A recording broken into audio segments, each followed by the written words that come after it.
Before you get started and listen to this episode of the Chris Renne Show, give your favorite host a follow on Twitter at Chris_Renne and Instagram at ChrisRenne5. Also, don't forget to follow our other pages. Mom's Basement Productions on Twitter and Instagram at NBasementProd, and Pints at the Round Table at Pints at the Round Table 1 and MB Pints on Twitter. Thank you, and enjoy the show. Welcome in, everybody. It's the Chris Renne Show. It's episode 40 here, and we're getting rolling once again. 40 episodes deep. That's at least 40 weeks of doing shows. Excited to keep it going. Hopefully the shows keep getting better and you keep enjoying them. Today we're talking about quite a bit of things. We've got some stuff about movies on the docket. We've got football, basketball. It's all coming. It's all here.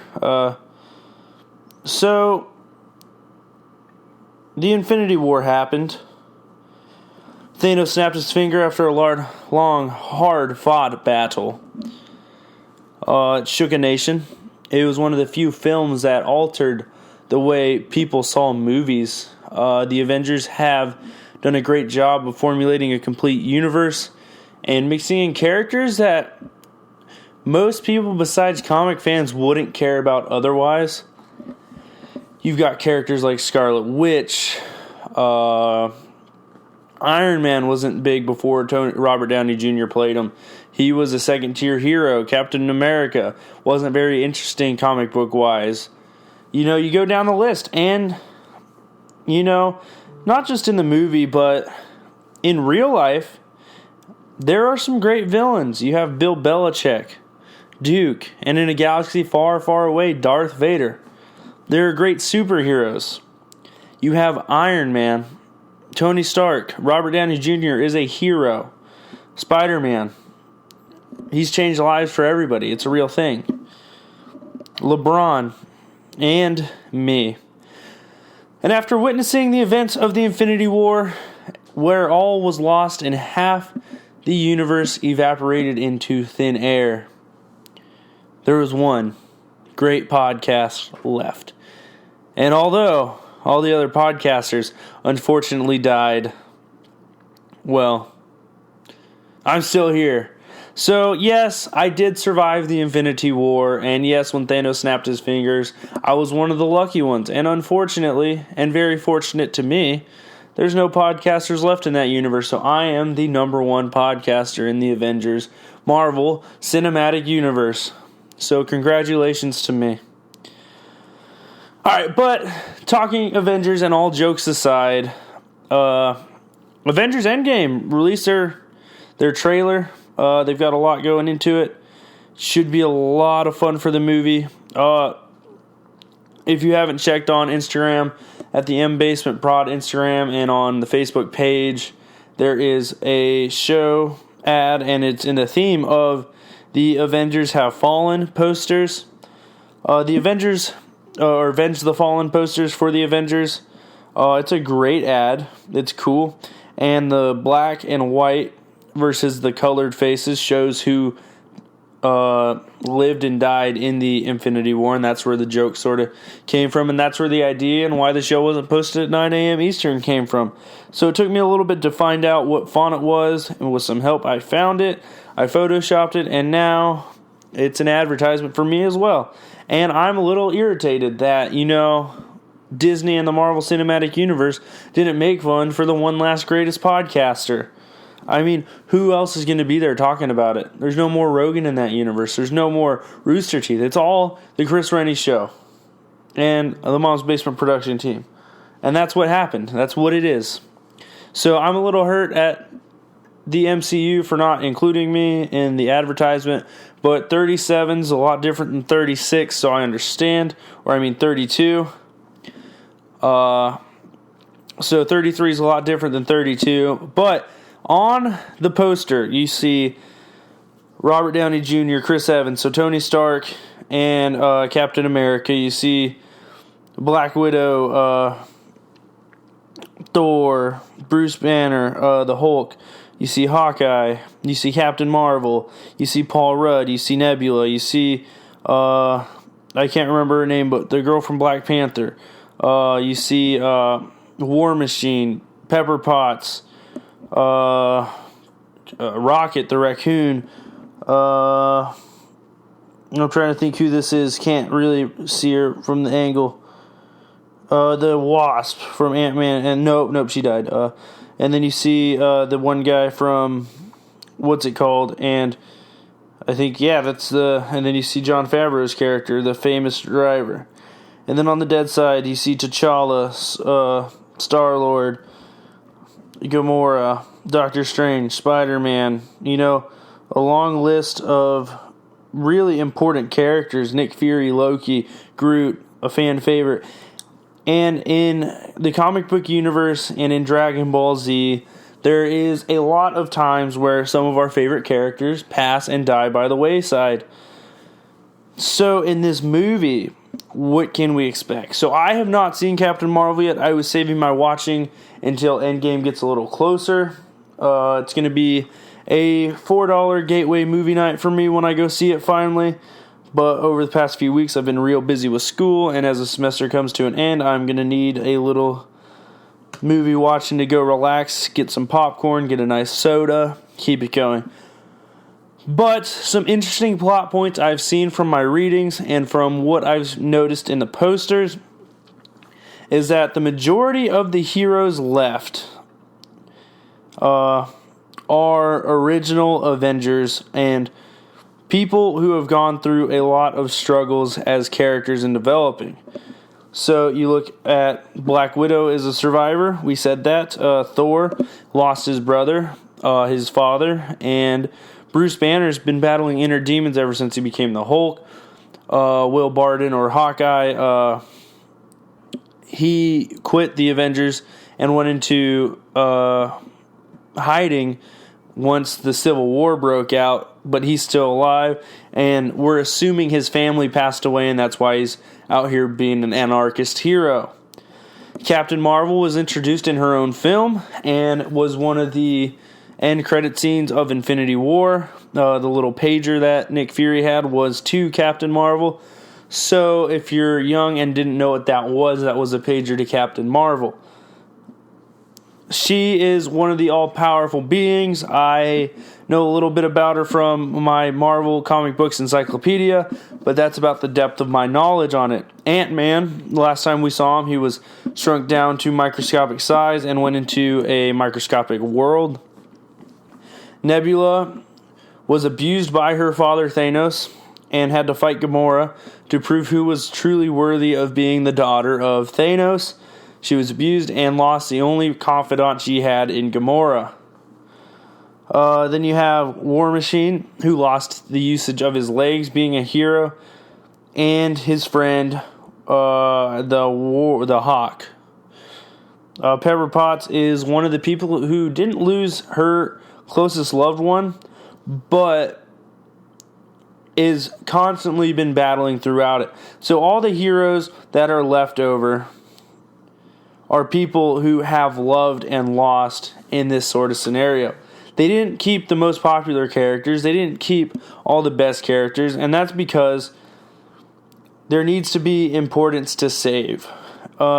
Killing off Black Panther, killing off Star-Lord, killing off Doctor Strange, killing off Spider-Man made it so crazy to the fans. Like, how are they going to beat Thanos? And they didn't show everyone who lived. They showed the original Avengers at the end of Infinity War, and that was crazy. So I think an aspect to watch for is who's going to die in this one for real. That's not going to be the easiest thing to do. But in the comic books, in Civil War, in some other story arcs, Captain America passes away. I think this is going to force some of these heroes into retirement out of being heroes, and that's going to set up the next phase of movies led by Captain Marvel, and they're going to form a sort of new Avengers-style team, and they're going to make new heroes, and we're going to care about the new heroes, and they're going to give people the stage that haven't deserved it. They're going to also add the X-Men and Fantastic Four to the MCU now that Disney has purchased them from Fox. So the phases will keep growing and continue.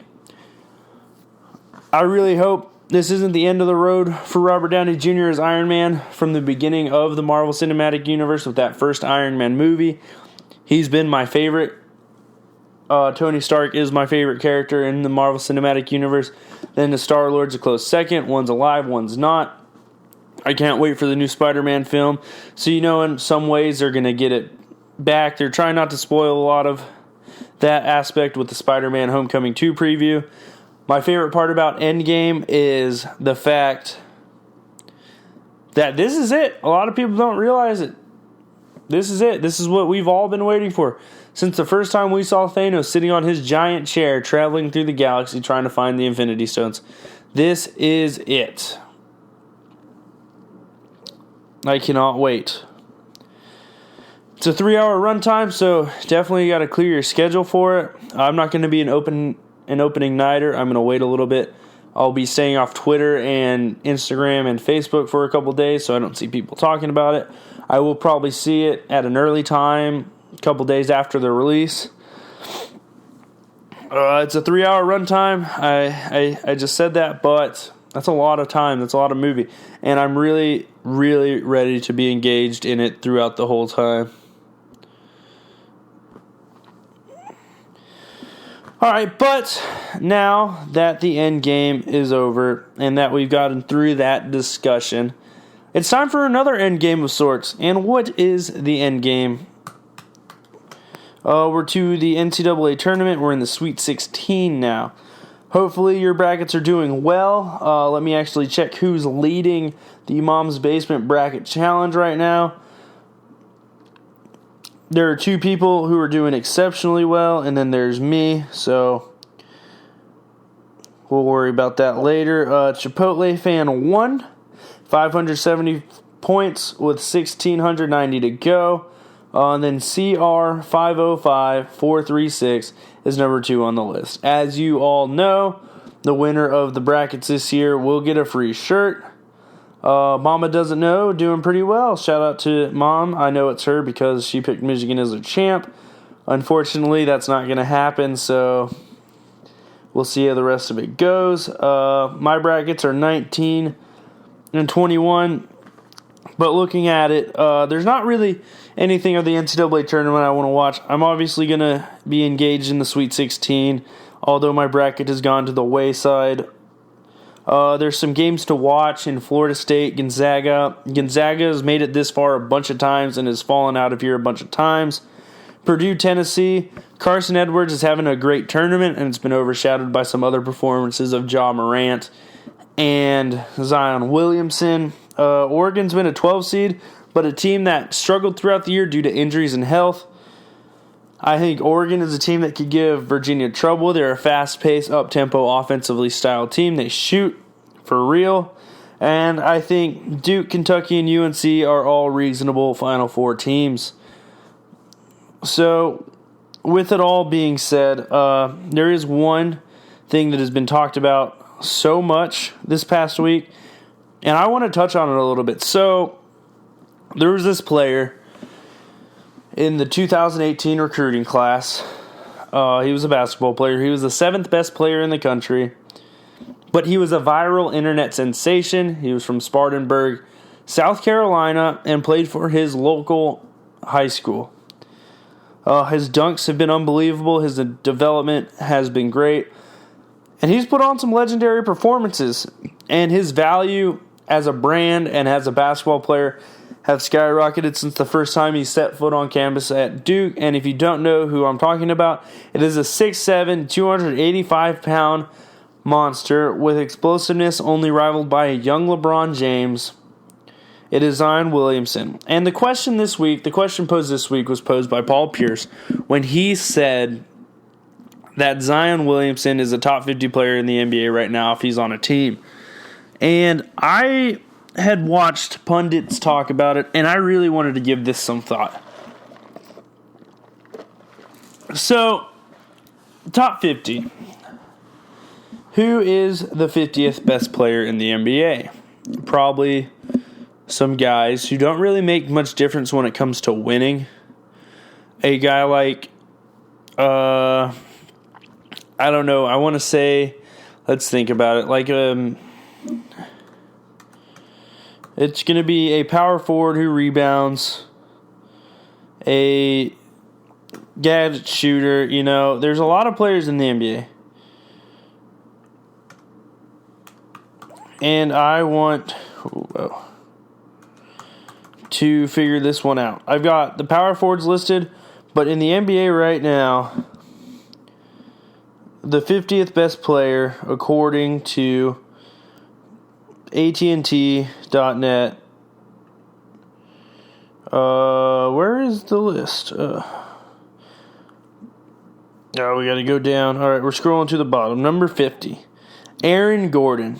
All right, so I do talk about Aaron Gordon in a little bit, but the likes of Aaron Gordon, Andre Drummond, Drew Holiday, Harrison Barnes, Clint Capella, Lauri Markkanen, Kyle Lowry, TJ Warren, Steven Adams, Rudy Gobert, and Eric Gordon make up 50-40.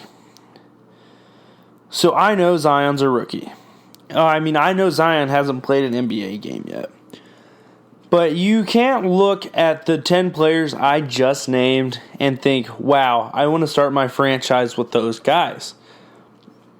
Zion Williamson, from a size standpoint, is unmatched. Zion Williamson has explosiveness you can't teach from an athlete. It's a guard-heavy league, so a lot of this conversation has to go to what position he plays. As a 3, he might have some trouble guarding initially, but as he develops into a defender, it won't be hard. He's going to be a small ball center and a extremely versatile athletic power forward. So I'm going to read you off the top 5 power forwards in the league the minute he touches the NBA floor. So the top 5 power forwards, and this is in order from 1 to about 5. Anthony Davis, 1. Blake Griffin, 2. Draymond Green, 3. LaMarcus Aldridge, 4. And Kevin Love, 5. So, speaking of athleticism, there's 2 players on the list who are close athletically to him. And Anthony Davis and Blake Griffin, the minute Zion steps foot on the floor, will be better NBA players. That's true. Draymond Green provides a different set of values, and he fits his team and his role perfectly. He's a positionless basketball player who starts at power forward. LaMarcus Aldridge, this is where the question comes into play. LaMarcus Aldridge gets buckets, but LaMarcus Aldridge is not athletic, and LaMarcus Aldridge doesn't change the game on the defensive side or with his rebounding ability. Zion Williamson does both. Kevin Love, I love him. He's my favorite player in the NBA currently. He's great, and any team would be lucky to have him. He's a great shooter. That's something Zion doesn't have. He's very strong inside, something Zion has, and he does not have the verticality that Zion Williamson does. But then you look at the second tier, and this is where the point hammers itself home. All 5 of those players are probably better than Zion right now. The top 5 power forwards in the league are top 20 players. You get LeBron, James Harden, Steph Curry, Kemba Walker. These are in no particular order. Kawhi Leonard, Kevin Durant, Klay Thompson, Draymond Green's top 5. The list goes on and on and on. Bradley Beal, DeMarcus Cousins, Chris Middleton, LaMarcus Aldridge, Devin Booker, CJ McCollum, Donovan Mitchell, Victor Oladipo, Karl Anthony Towns. You list them. Ben Simmons, Jimmy Butler. But the difference is, in the modern NBA, a lot of star players are ball-dominant players. So that means they need the ball in their hand. The one advantage Zion Williamson brings is he can make plays by himself with his effort and his extra running in transition, getting the ball thrown to him, lobs. He doesn't need the ball in his hands to be great. And that's one thing that separates him. All 5 of the power forwards I named, besides Draymond Green, need the ball in their hand.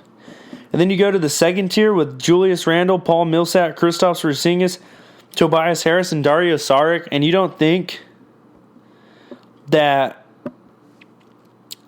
Zion Williamson can't compete with those guys right now? Zion Williamson's not only bigger than Julius Randle in a weight standpoint, he's probably stronger than him. Paul Millsap can't move laterally enough to stop him. Kristaps Porzingis can't stay on the floor, and he's never translated to winning games. Tobias Harris is a guy who's very well-rounded but doesn't have any definitive skill that makes him super special. And Dario Saric has disappeared since he's been moved from the 76ers. So you look at it, and if he's going to be the sixth best of it, and then you got to think about it this way. You take off Draymond Green from the Warriors. Do you think they're any worse off adding Zion? I don't. I really don't. So when I hear Paul Pierce or Chris Broussard or Nick Wright say that, you got to give him a second. When I hear all these NBA players say, you got to give him a second. LeBron James was the top 10 player the minute he set foot on the floor. I'm not saying Zion's LeBron James, but Zion's going to be a top 25 player the minute he sets foot in the league, and I don't think it's arguable. So, regardless of how Zion does in the tournament, regardless of what Duke does the rest of the way, he's going to be the number one pick. And that team is going to be blessed with great successes. In a guard-heavy league, Zion Williamson has the body of a top-tier defensive end and the movement of an NFL wide receiver on a basketball court. There's not many players who have been gifted with all the qualities he has and the true love for a game he shows as he plays the game of basketball. He has a will to win that you don't see at a guy his young age. It's not about being the best player. If it was about the money, he wouldn't have went back to Duke and he would have just called it. But the dude loves to play basketball, and he loves his coaches, and he loves his teammates. And that's something you can't teach. And that unselfishness, when he gets into the league, if he gets drafted to a team like the Lakers or a team that was just in a down year, they're going to get impacted so immediately by his presence and his effort and execution that it won't. I think going into his rookie year, he's a guy who could average like 21 and 8 in the NBA right now. And an interesting point I saw that changes it is in college, you could stuff the box. With Duke, they have R.J. Barrett, Cam Reddish, and Zion Williamson. Those are the only three guys who can create for themselves and score at any given time when they have the ball. Other than that, the rest of Duke, kind of just guys. Trey Jones, not a scorer. Trey Jones is one of the best on-ball defenders, but not a scorer. Couldn't name the fifth starter. I couldn't. Not on Duke, and I've watched them play like 9 times this season. I haven't watched them every time they've been on TV, but I've watched enough Duke to probably know the fifth starter. I don't. Is that a knock on me as much as it is on that Duke starter? Probably. But at the same time, it just shows the level of talent those three guys have. But when you can put Taco Fall down on the block and set him. In the NBA, you can't do that. You have power forwards who can shoot. The floor's spread out. The lane's going to be so wide open, and that's where his game translates. You watch Giannis doing it right now. He's the type of guy with Zion's athleticism. But the thing is, when Giannis came into the league, he didn't have that same natural feel. He didn't have that same intensity that he does now. And that's where Zion's getting the jump on him. Similar athleticisms. Giannis is a freak in the way that he's got like an 8-foot wingspan. Zion's got a pretty long wingspan. He's probably got a 7-foot wingspan for a 6'6", 6'7" guy. That's awesome. But the difference is Zion Williamson looks like the Incredible Hulk. So I really do think it's going to go well for him. I'm excited to see where Zion goes. I think it's unfair to start calling him a Hall of Famer already, like the UCF Knights coach did. But with the performance he put up in the second half and that performance he put up against UCF, the recency bias is real. And if my 7'3", 7'5" center was getting bodied by a guy, I'd be pretty shocked too. UCF threw everything they could at Zion and they still couldn't win. he's already carried a team. So, yeah, so we're going to go from one legend at the college level and the viral media level to another legend. One that's actually proven to be a Hall of Famer. A guy who's been a 12-time All-NBA first-team player. A guy who's been to the All-Star game every year he's been in the league. A guy who I love and hold close to my heart as a fan of sport.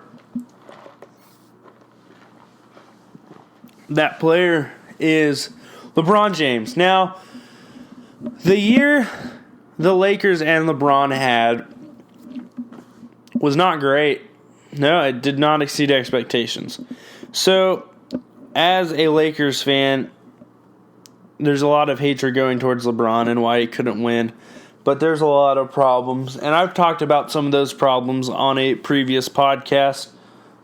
We could go check the number real quick in the podcasting app on Apple iTunes. Speaking of that podcasting app on Apple Podcast, go review and rate my show, please. It's greatly appreciated, and it tells me what I need to do and what I need to work on. It'll also help me move up the rankings if I get reviews. So if you haven't, give it 5 stars and just call me awesome or tell me something you wanted to tell me about the show. But now that we're here, we'll scroll through the list. I mean, I look at these shows and I've been right a lot, so.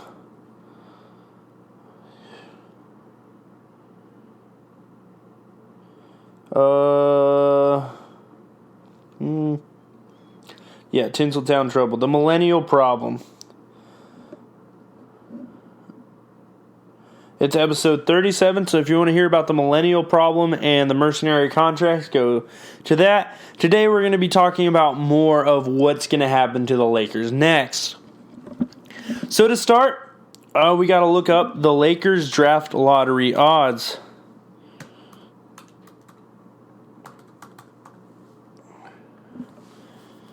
The 2019 NBA Draft Lottery odds at Tankathon.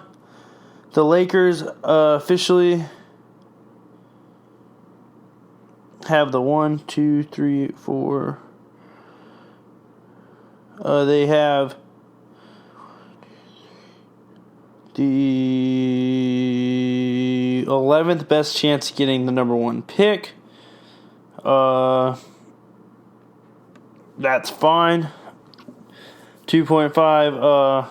More than likely, the Lakers are going to end up with the 11th pick in the draft. They have a 75% chance it happens. But as the draft goes, the odds go up. The Knicks, the Suns, the Cavs, the Bulls, and the Hawks all have pretty equal chances to get the number 1 pick. Hopefully the Cavs do. I would love to have Zion in Cleveland. But that's not the point. If the Lakers somehow manage to get the number 1 pick, and looking at the odds, it's not as probable as a lot of people are making it seem. A lot of people are saying you trade LeBron and keep Zion, and you build for the future. That's great.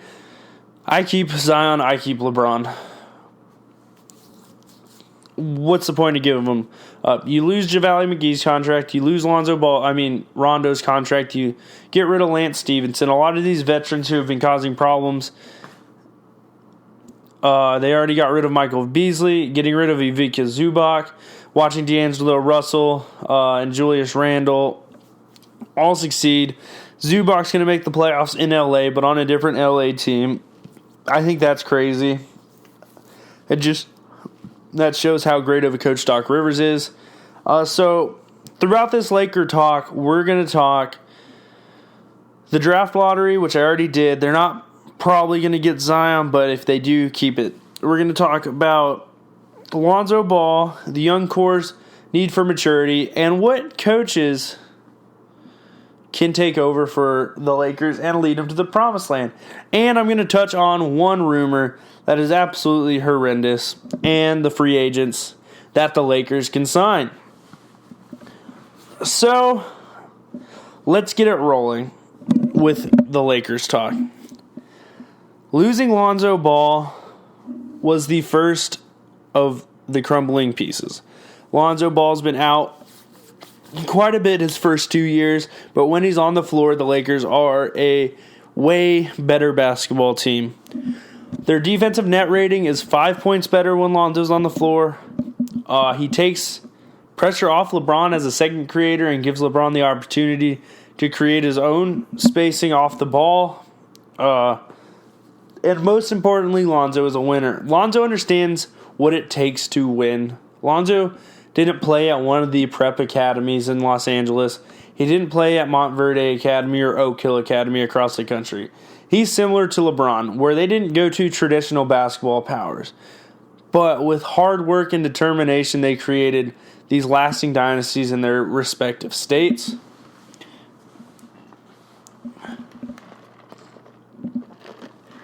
Lonzo was one of those players who was a viral sensation prior to college, and having two brothers who were also high-level basketball recruits, they were able to win back-to-back state championships with Lonzo leading the way.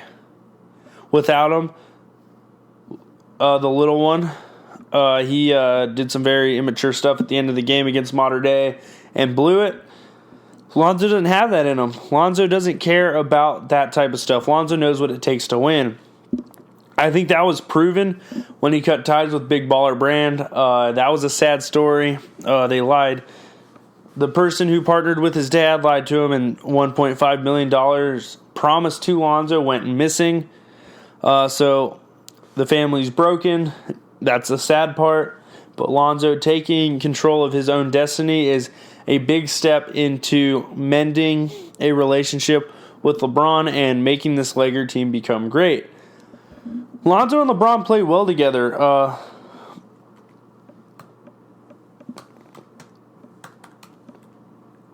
The record with Lonzo was a winning record. Prior to his injury, they were a 4th and 5th seed. He got hurt around the same time LeBron got hurt.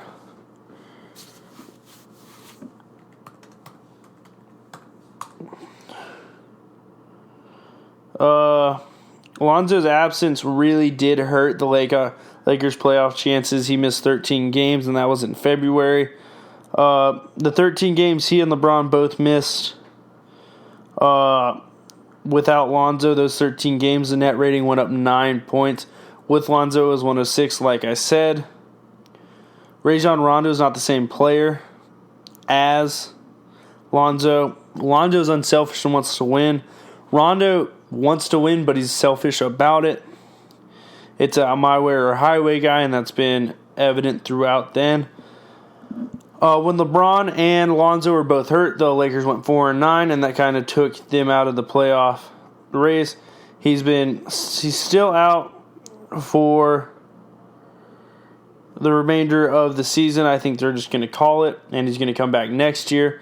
So in the first 2 years, Lonzo has missed like 70 games of the 160 he could have possibly participated in. I don't think that's an issue. I think getting with a real trainer, being really about himself and not about the family will be helpful. I'm excited to see where he goes now that he's his own man, hashtag.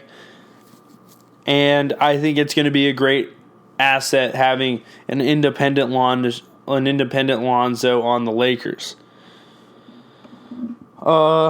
So moving on from Lonzo, if Lonzo's healthy, this Laker team wins the playoffs. They're a 5 or 6 seed. I guarantee it. Even if LeBron's hurt, if Lonzo plays in ththose games, they probably go 6-7 rather, or 7-6. Lonzo's a leader. Lonzo brought those younger guys together the year before. He just really understands how to win. UCLA, unbelievable when he was there, terrible when he left. That's not a knock at Steve Alford, but he didn't do a great job with one of the perennial power programs until he was promised the 3 Ball brothers. So the next thing, talking about youth, the young core needs to mature quickly. Kuzma and Ingram are very talented players. Losing Ivica Zubac is not great. I really liked the way he played basketball, and I thought he was developing into a really well-rounded big man. Moritz Wagner's not very good. That one guy who looks like he's 60, but he's like 25, not very good. There's a lot of players on this team that are mismatched toys, and that's part of the mercenary contracts I talked about on a previous episode.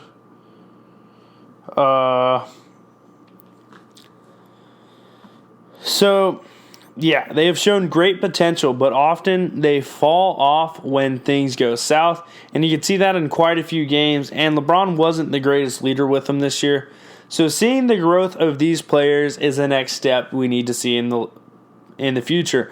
I think they need to get off social media. I think they need to stop worrying about being a star, because the one thing that truly makes you a star in America isn't being funny and on Twitter as a basketball player. The one thing that makes you a star is winning. You want to know why Michael Jordan, his airness, is so well respected and so wonderful and does so well business-wise? It's because they associate Michael Jordan with greatness and winning championships. Klay Thompson has one of the best-selling shoes in China. Not the United States, but in China. Because they associate Klay Thompson with winning. And around the world and globally, that's what matters to people, is being associated with greatness. There's a reason LeBron James is the brand he is. If LeBron James had 0 championships, he'd be closer to Carmelo Anthony than Michael Jordan. If Kyrie Irving didn't hit that shot against the Warriors, there's not an Uncle Drew movie. Plain and simple. Winning is everything, and to become a true, renowned, respected superstar, you need to win. And there's winners in the league, but there's a difference between being a winner and being a champion. And that difference shows monetarily. And you want to know how you become a champion in the NBA? It's maturity. See why the Celtics couldn't beat LeBron with that roster. Immaturities. See why the Rockets came up short against the Warriors. Immaturity. There's a reason the Warriors are the team that got there, and there's a reason the Cavs were so great even though the mix of veterans was kind of rough. It's because the maturity is an important aspect. So even if these young guys develop, the maturity is going to come with playing in the playoffs and getting that opportunity. So with that being said, what kind of help can they get for LeBron? So I've mentioned mercenary contracts 2 or 3 times in this show alone, and there was a whole show about it. Rajon Rondo, JaVale McGee, and others will not be on the team next year.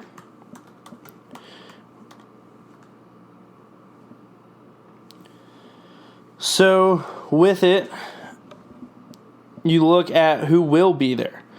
So, you won't have Rondo, you won't have Stevenson, you won't have McGee, you won't have Tyson Chandler. You'll have Mike Muscala, Moritz Wagner, Josh Hart, Reggie Bullock, Kyle Kuzma, Lonzo Ball, Ingram, KCP. Those will be the players you have. So with that talk, who else is out there? So the conversation of who's going to join LeBron in LA has sort of died down, and a lot of players have already turned that opportunity down. The likes of Paul George, Kawhi Leonard says he doesn't want to play for the Lakers. Anthony Davis's opportunity was shut down right to be traded to Los Angeles. But a lot of players see Doc Rivers and see Steve Ballmer and the Clippers as a better option. There's less pressure there to succeed right away, and you already have an established veteran roster that just needs a couple more pieces to truly challenge the best of the West.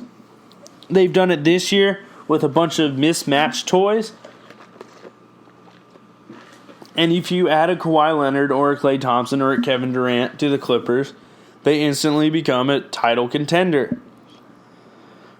So, knowing that Klay Thompson, knowing that Kawhi Leonard, knowing that KD are probably not going to join LeBron James in the Los Angeles Lakers, we have to take a look at the second tier of free agents. And these are 2 names that I think can very reasonably come to Los Angeles and play for the Lakers and play with LeBron. And they'd fit what they're doing really well. The first on the list is former LA Clipper and current 76er Tobias Harris. Tobias Harris is a well-rounded power forward, and I discussed him when I was going through the top 50 players. Tobias Harris can shoot. He can handle the ball. He's a really great stretch four. He plays really well inside, and he adds a lot of versatility to any lineup. He's a real good on-ball defender, and he can get a blocker shot here or there. There's a reason these Lakers are struggling, and it's because LeBron's not surrounded by shooters. I think the players they have with Josh Hart, Lonzo Ball, Kyle Kuzma, Brandon Ingram, Reggie Bullock, they're fun, and they can fit, but you need another guy who can handle the ball that isn't LeBron or Lonzo, and Tobias Harris can get his own shot and create his own buckets. That's a fact. So now that you have a third true star and a third option that doesn't need anybody else to create for him, you need a dead-eye three-point shooter and a lockdown defender, a dominant 3-and-D guy. That's Chris Middleton. Chris Middleton plays for the Bucks. He's going into unrestricted free agency. He's a veteran player, and this is going to be his second year getting really good playoff experience playing with Giannis. And the only player you can step up higher to from Giannis is LeBron. And now if LeBron gets Tobias Harris and Chris Middleton, that team instantly becomes a 2 or 3 seed in the West, in my opinion. I think Tobias Harris, Chris Middleton, Lonzo Ball, and whoever else you want to throw in as the fourth. I'd throw in Kyle Kuzma as a big 2.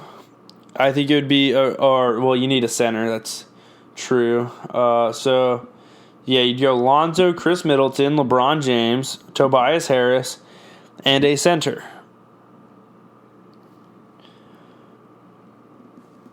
I think that's a pretty good lineup. I don't even think it matters who you have at center. You get a guy like Andrew Bogut who knows his role, understands screening, and understands moving the ball and passing, and that's going to fit really well with what's going on. So now that I've told you the 2 free agents that can come to LA and truly transform the Lakers franchise, I'm going to tell you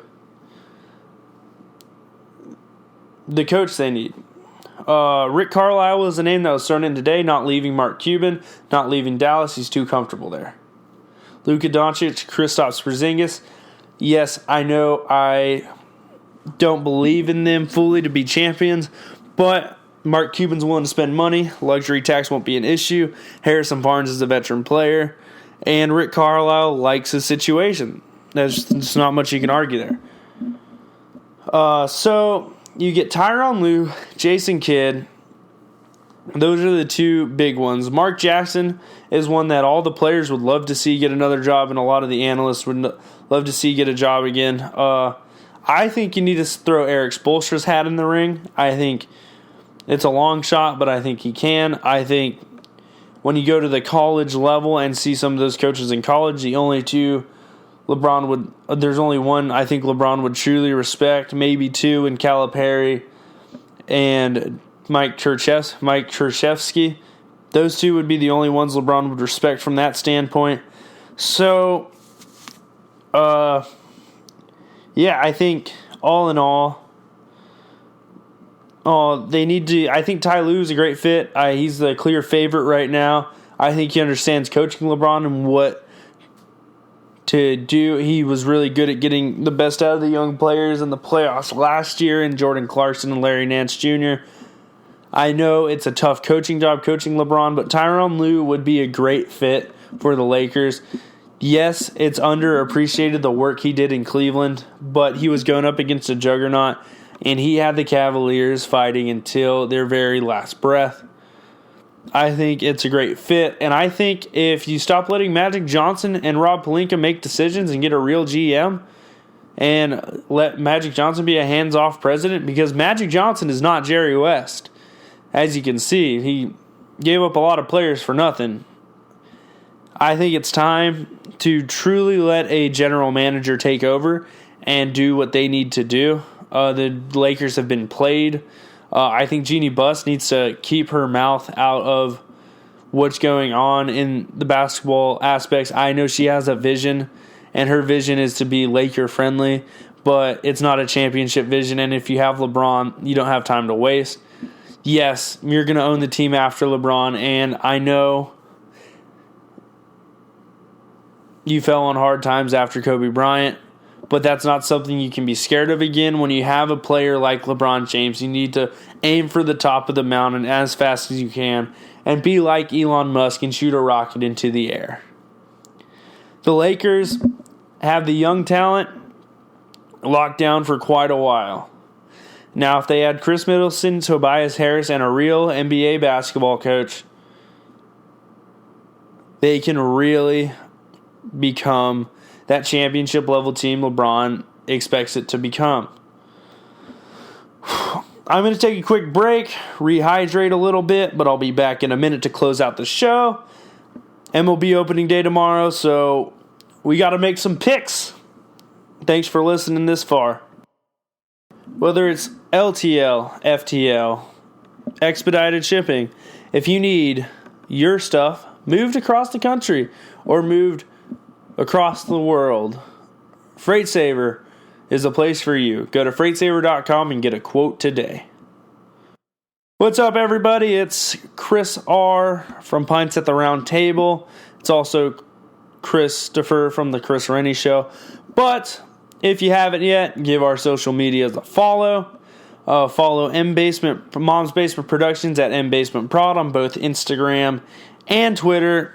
And give us a like on Facebook at Mom's Basement Productions. If you haven't yet, also follow Pints at the Round Table on Instagram at Pints at the Round Table 1 and on Twitter at MBPints for all things Pints at the Round Table. If you haven't yet, go subscribe, like, rate, and review our shows on Apple or Spotify. It helps us know how we're doing and what we're doing, but don't rate it badly. Alrighty, yep. So I had to go get some Dunkin' Donuts, get a coffee, replenish my energy and myself. Because Chris R. runs on Dunkin'. Alright, with that being said, it's springtime. It's getting warmer. You can smell the weather changing in the air. There's no more snow, hopefully. You never know in Ohio. But with the coming of spring, the start of the Major League season. And this Major League season came up on me quick. So, without further ado, we're going to get into it. And by it, I mean my Major League Baseball episode. So I saved the best for last. Obviously, it's baseball season now. And the shirt I'm currently wearing is a Major League Baseball shirt.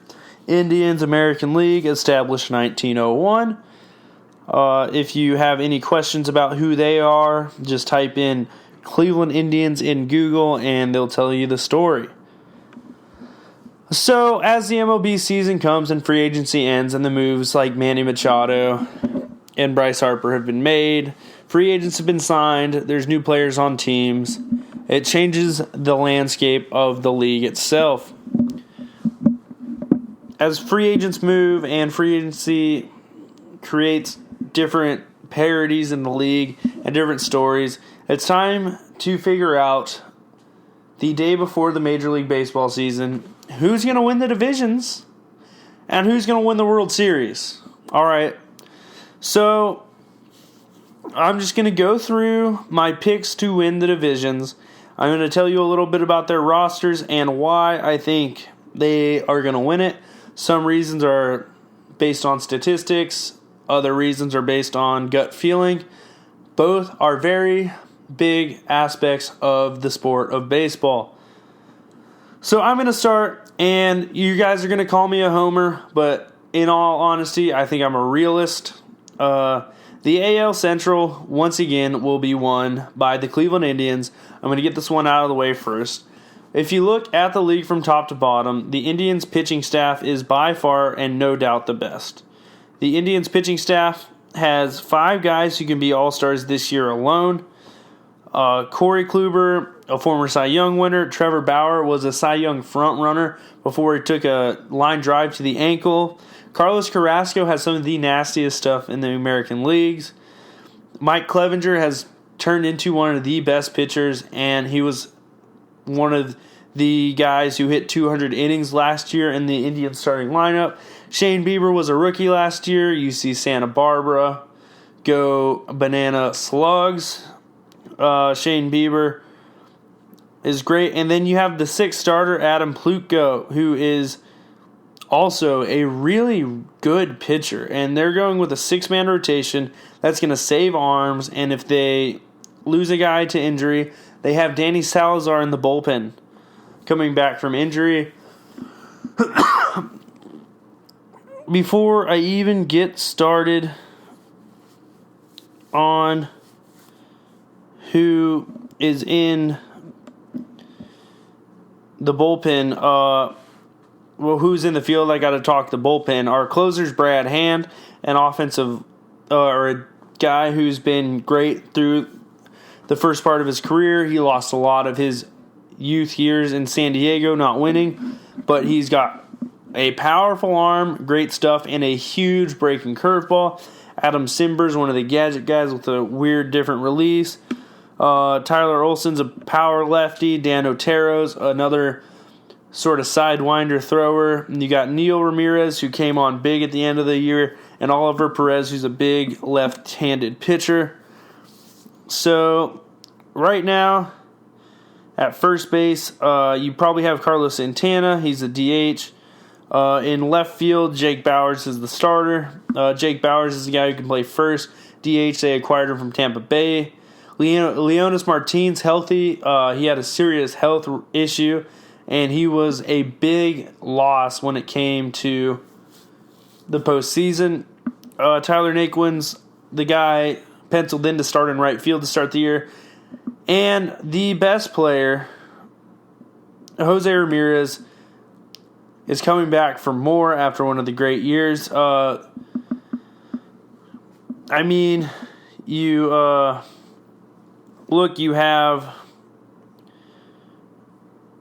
missing Francisco Lindor for the first part of the season, which is unfortunate. But you have some youth. You pick up a shortstop in Max Maroff, who can play for a little bit. Brad Miller's a utility infielder. He can play for a little bit. They're going to start the season. It's short. We'll see how that goes. That's the only thing that's worrying me about them. But when Francisco Lindor gets back, the Indians are still the best roster in the AL Central, and that's a big reason why I think they're going to win. So let's move on to the AL East, and this is a coin flip, I'd say. You have the Red Sox and the Yankees, and when I flipped the coin, heads was Red Sox, Yankees was tails. Both teams are probably going to make the playoffs. Both teams, whoever doesn't make the playoffs will be the wild card, but both teams will probably win in the mid-90s to 100 games. I think health's a big part of this. I think the Yankees pitching staff's a little worse, but I think their bats are a little better. Now, in a direct comparison, you go right field, it's Aaron Judge versus Mookie Betts. You go center field, it's Brett Gardner versus Jackie Bradley Jr. You go left field, it's Giancarlo Stanton versus J.D. Martinez. The infield, the third basemans are both young. What's his name? The shortstop for the Red Sox, I can't remember his name off the top of my head. Red Sox shortstop. Oh my God, why can't I think of this? I just was looking it up a couple hours ago. Red Sox shortstop, Xander Bogaerts. Duh. You have Andrew Benintendi, Mitch Moreland, Justin Pedroia, Brock Holt's a good player. They have a lot of depth, but the Yankees have a lot of explosiveness in their bats with Gary Sanchez, Andrew Romine. You have Greg Bird, who's continued to become a better player, Gleyber Torres, and Miguel Andujar, all really good players. Their bullpen's one of the best in the league, and I think that's what separates them from the Red Sox. The Red Sox have some really good starting pitchers, but despite the depth, J.A. Happ's a good pitcher. Paxton's a good pitcher. Tanaka's inconsistent but good. CC Sabathia said he's going to retire after this season, and Luis Severino can throw absolute gas. So if they can get consistency from their rotation, they can be really good because their bullpen is going to close out most games. Dylan Betances could be a starter. Two, they just have a lot going on for them. The Yankees are my pick to win the AL East. So you go to the AL West, the Astros, I'm going to stick with them. They picked up Michael Brantley, who's one of the most consistent hitters in the major leagues from an average standpoint. You got George Springer, who's got a ton of pop in his bat playing center field. Josh Reddick in right. One of the best young shortstops in the game in Carlos Correa. Second base, Jose Altuve covering up the middle. Gurriel, first baseman, not a big average guy, but he hits bombs. Catcher hasn't been a strength of any of these teams, really. But then you get to the starting rotation, and they have one of the best starting rotations in the game. I failed to mention Alex Bregman, a guy with a ton of swagger on the baseball field, an all-star. So you go to the rotation. Justin Verlander's an ace, just got re-signed for 2 years. $33 million a piece each year. Garrett Cole, Wade Miley. Those three are awesome pitchers. Peacock's good and McHugh are also guys who have been solid 4th and 5th rotation guys. I think the rest of the AL West just doesn't have the talent to do it. When you look at Seattle's roster, when you look at the Angels roster, it's just not to the level. I think the Athletics are the next closest. I think the Athletics have one more year in this window before they have to go moneyballing again. But I still just think the Astros are too good of a baseball team when healthy. And even if they lose a pitcher for a couple months, they really do have the bats to win any given night. So the Astros will win the AL West. This gets me to the NL East. The NL East is going to be won by the Philadelphia Phillies. Their rotation's not the strongest of the teams I've named. Jake Arrieta and Aaron Nola. He's a 25-year-old. He went 17-6 last year, though. And he is an underrated guy who just came onto the scene last year. Pivota's a good pitcher, but then you go to Maikel Franco at third, Gene Segura at short. Those are the two guys. Gene Segura was the guy they picked up. They found a really good catcher in JT Realmuto, but that's not really where the specialness of this lineup comes from. Yes, Franco's a good power bat and he's young, but picking up Andrew McCutchen, Herrera, maturing, Odabu Herrera becoming more mature as a player, and the big move that really made the Phillies a winner was Bryce Harper, and a lot of people don't realize this, but over the last half of the season, the Phillies had one of the best records in Major League Baseball, and that was before adding Bryce Harper. So, Rhys Hoskins, Maikel Franco, a lot of power. JT Realmuto is a good hitting catcher. They have one of the rising stars as a pitcher. They have a former playoff ace in Jake Arrieta, Bryce Harper, Odabu Herrera, and a former MVP in Andrew McCutchen. They have the makeup of a great team, and the NL East is going to be tough when you think about it with the Braves as another team that can win it. Besides that, I really don't see any other threats in the NL East. I don't think the Marlins are a team that really put up any threat to the Phillies. The Nationals lost their best player, but they still have a pretty phenomenal pitching staff. So you got to watch out for them. It'd be real embarrassing for Bryce Harper to not win the division with this Phillies roster. And then the Mets are still going to be bad, regardless of how much they pay their pitcher. So this moves me to the NL Central. The NL Central, I actually picked a surprise team here. I really like what the Reds did this offseason.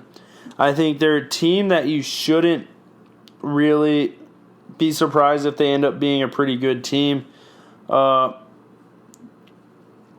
had a lot of young players and a lot of guys who finally found their way into a consistent role, play really well. I really like their outfield, adding Puig. Schebler's a solid baseball player. Jesse Winker hit .299 last year, and I think if he continues on this upward trend, he can be a difference maker for this Reds team. I think comparing him to the Cubs, I think the NL Central is one of those divisions you can get two teams in for sure. I think the Cubs are great. I really do. I really think this is just one of those divisions. You got the Brewers where they can get 3 teams in. I know it's a bold move picking the Reds. I think the Cardinals are great. And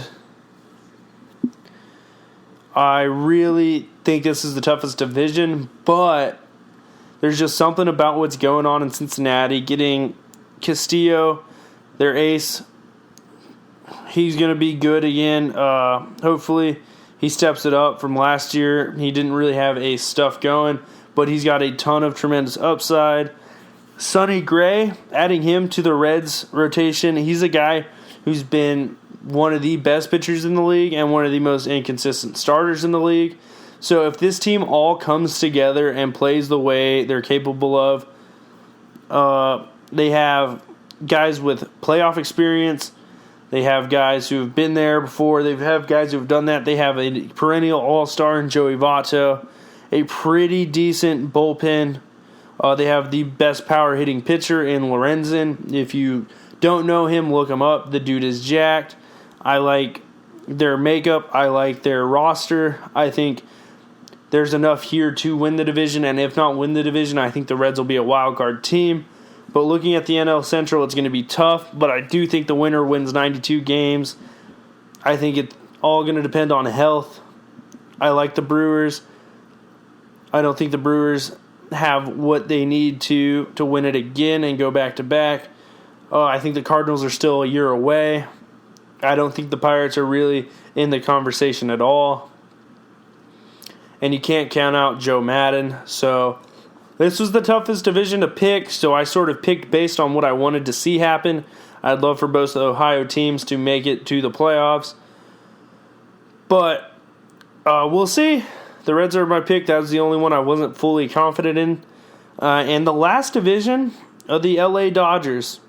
The LA Dodgers lost some of their veterans, but they have a ton of experience now. They have Ryu, who's going into another year, Kenji Maeda, Clayton Kershaw when he's healthy, Urias when he's healthy, and Rich Hill. So they've got a lot of good pitching. Max Muncy's a big-time power hitter. They've got David Freese as one of the best platoon guys in the league. As a right-handed, he's moved predominantly to the infield. A.J. Pollock in center. Cody Bellinger is a guy who can hit for a lot of power, but he strikes out a lot. He's a very modern baseball player. He's a swing-playing guy. Corey Seager's one of the best young shortstops in the league when he's healthy. Josh Turner is awesome. Kike Hernandez, I really like the energy he brings to the baseball field. He's got a good bat. And then you look at their bullpen, and they have the best closer in baseball. So I do think the Dodgers are going to win it. I think the West is going to be highly competitive. I think the NL is going to be a lot more competitive than the AL. I really think the AL's playoff picture is going to be very similar to last year's. I don't think there's going to be much difference, but I think there's a lot of parity in what happened in the NL in the offseason for a lot of teams to move into place and take their rightful place on the throne. I hope you guys get excited for baseball season. It's time for apple pie and baseball, the most American things. It's America's pastime for a reason. You pass the time on a nice Saturday afternoon, baseball in the background, doing some work, just relaxing, having a beer, barbecuing. It's a good time. Baseball season's here. So I'm going to close out the show. Baseball starts tomorrow, opening day. Come back next week. We'll be talking draft. We'll be talking NBA playoffs. and more. Thank you for listening. This is your host, Chris Renne, saying one more time, I'm out, and see you next week. Shoot.